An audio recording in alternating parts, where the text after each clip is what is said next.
अरे हादिया बेटा, मैं अभी तुम्हें ही याद कर रही थी। अस्सलाम वालेकुम, कैसी हैं आप? वालेकुम अस्सलाम, मैं बिल्कुल ठीक हूँ, खैरियत से हूँ। तुम बताओ, खैरियत से पहुँच गई हो वहाँ? जी जी, मैं खैरियत से पहुंच गई हूँ। बस बेटा ठीक है, अपना ख्याल रखना। कोई भी परेशानी हो तो मुझे कॉल करके बता देना। जी मैं ऐसा ही करूँगी, आप बिल्कुल फिक्र मत करें। आप मुझे ये बताएं, आपने खाना खाया? खाना नहीं खाया ना आपने? फिर दवा भी लेनी है आपको, प्लीज खाना खा लें। अच्छा भाई, तुमसे बात कर लूँ ना पहले, उसके बाद खाना खा लूँगी। ऐसा तो नहीं होगा, आपको अभी खाना खाना है। हादिया बेटा, तुम परेशान मत हो, मैंने कहा है ना कि मैं खाना खा लूँगी, ठीक है? देखिए मैं आपको बता रही हूँ, जैसे ही फोन बंद करूँ आपने खाना खाना है, फिर दवा लेनी है और फिर मुझे आप वापस बताएंगी। अच्छा बाबा ठीक है, मैं खाना खा के खुद कॉल करूँगी तुम्हें और बता दूंगी कि मैंने खाना खा लिया और दवाई खा ली है। अब जाओ, तुम भी खाना खा लो और उसके बाद मैं खुद तुम्हें कॉल करूँगी। जी ठीक है, अल्लाह हाफिज।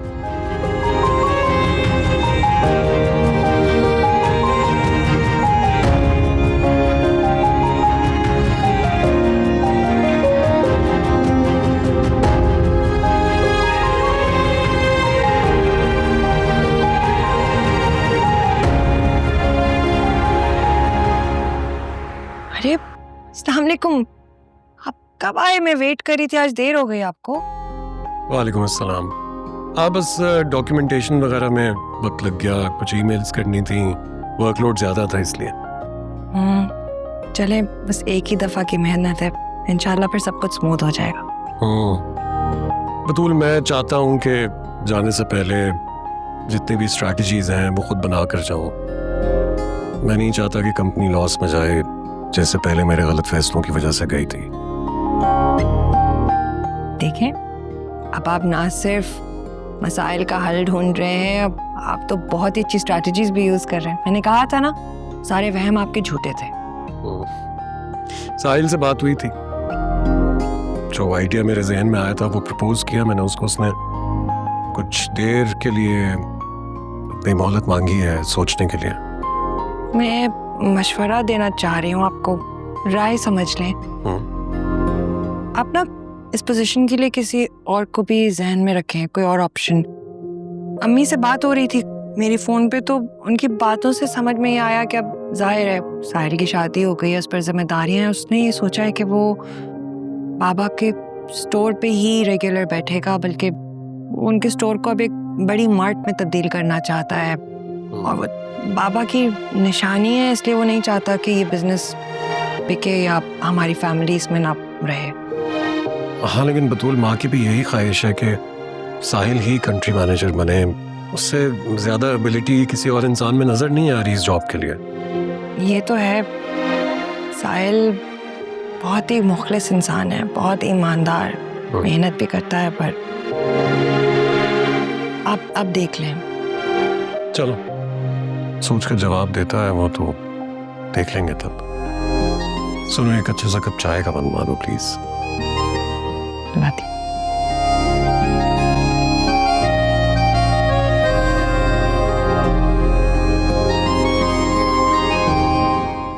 आंटी, आपने इतना कुछ क्यों बना लिया? अरे बेटा, मैंने तो कोशिश की है, अब तुम्हें पसंद आ जाए, खाओ, खा के बताओ कैसा है। मुझे पूरा यकीन है कि ये सब बहुत अच्छा होगा। अरे भाई आराम से खाएं, अपना ही घर समझें इसे। हादिया, मेरे घर की रौनक, ये मेरा बेटा ही है। 6 साल का था ये जब इसके वालिद का इंतकाल हुआ, और फिर मैंने एक प्राइवेट कंपनी में एज अकाउंटेंट के जॉब करके सारी जिंदगी गुजार दी। बहुत मुश्किलात हुई इसको पढ़ाने लिखाने में, इसकी तरबियत करने में, लेकिन मेरे अल्लाह का लाख लाख शुक्र है, सब कुछ ठीक हो गया। तुम्हें पता है, फजीला की और मेरी बहुत अच्छी दोस्ती थी, और किस्मत की सितम ज़रीफी देखो, दोनों की किस्मतों का हाल एक जैसा है। खैर, जिंदगी है, गुजर ही जाएगी। हादिया, तुम कल किस वक्त ऑफिस जाओगी, मुझे बता देना। आंटी, मैं हर रोज 8 बजे जाती हूँ, लेकिन फिर भी जब उठूंगी आपको बता दूंगी। वैसे अगर आप कहें तो मैं भी छोड़ सकता हूँ आपको। नहीं नहीं, इसकी जरूरत नहीं है, थैंक यू सो मच। गाड़ी आ जाएगी पिक करने। ये तो तुम्हें भी लेट करवा देगा, तुम खुद ही चली जाना।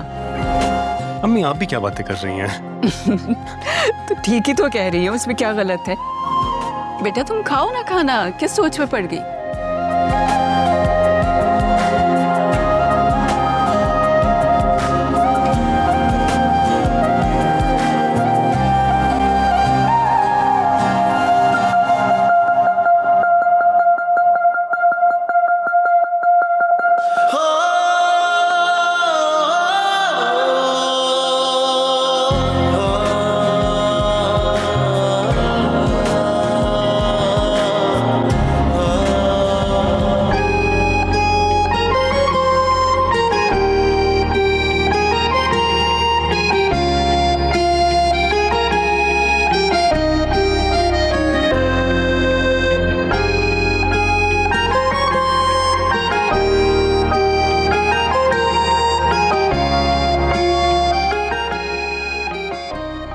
फोन उठाए। किसका फोन आ गया? हेलो। कहाँ थी आप? कब से फोन कर रही हूँ आपको। फोन तो उठाया करें, फिक्र होने लगती है। बेटा स्कूल के लिए तैयार हो रही थी, आज पहले दिन है ना स्कूल का, तो मैं नहीं चाहती थी लेट हूँ। ठीक है, बेस्ट ऑफ लक। मेरी सारी दुआएं आपके साथ हैं। मेरी सारी दुआओं में भी मेरी बेटी शामिल है, अपना बहुत ख्याल रखा करो। तो अच्छा, तैयार होकर आपको पिक्चर भेजती हूँ, आप भी पिक्चर भेजिए। वीडियो कॉल नहीं कर सकती, देर हो रही है। अच्छा हादिया, भेज रही हूँ तुम्हें अपनी तस्वीर। बिल्कुल ठीक हूँ मैं, कुछ भी नहीं हुआ मुझे। अच्छा फोन रखो, देर हो रही है मुझे भी। अल्लाह हाफिज। खुदा हाफिज। पागल है।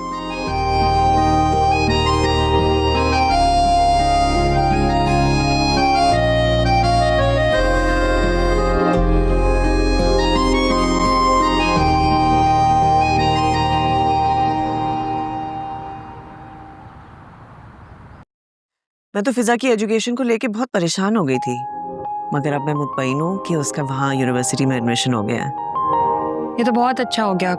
फिजा की यूनिवर्सिटी अपने स्टूडेंट को खुद ही सपोर्ट कर रही है। आशिर, ये बताओ कि तुमने साहिल से बात की जॉब की? जी माँ, मेरी उससे बात तो हो गई है। उसने कुछ वक्त मांगा है सोचने के लिए।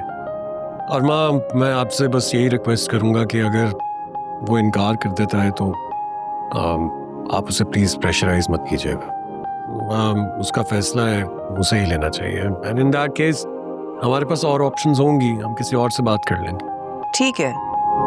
बतूल, मुझे बताओ कि साहिल की आजकल क्या मसरूफियात हैं?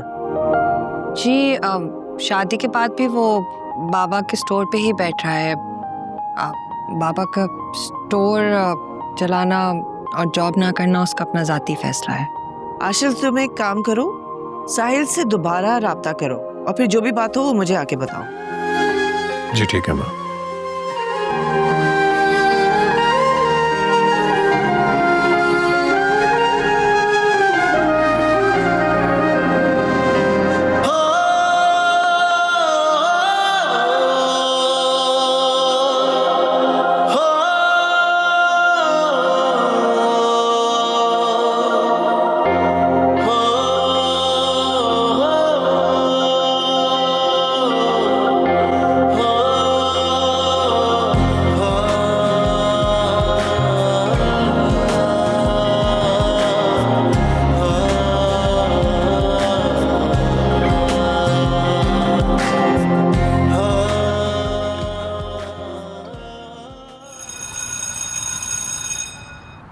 आप मिस फजीला, आपने फिर स्कूल ज्वाइन कर लिया? जी बहुत हैरान हो रही हैं आप मुझे देख के। मेरा मतलब है कि आप और मिस बतूल कभी स्कूल ज्वाइन करती हैं, कभी रिजाइन। नहीं मिस कोमल, रिजाइन और ज्वाइन करने से ज़्यादा अहम बात यह है कि हमारे स्कूल की बहुत दोनों काबिल टीचर्स हैं। Welcome back miss Fazila. Thank you very much madam. मैंने तो ये फैसला कर लिया है कि ज़िंदगी की आखिरी सांस तक मैं बच्चों को पढ़ाऊंगी। वैसे भी अंधेरों से भरे इस माशरे को उम्मीद की रोशनी की ज़रूरत है। Proud of you miss Fazila. Thank you very much madam. मेरी क्लास का टाइम हो रहा है। जी जी। हर इंसान को अपनी आखिरी सांस तक अपने मकसद, अपने ख्वाब को पूरा करना चाहिए, चाहे हालात जैसे भी हों। कभी हालात ज़िंदगी से घबराकर खुद से हारना नहीं चाहिए।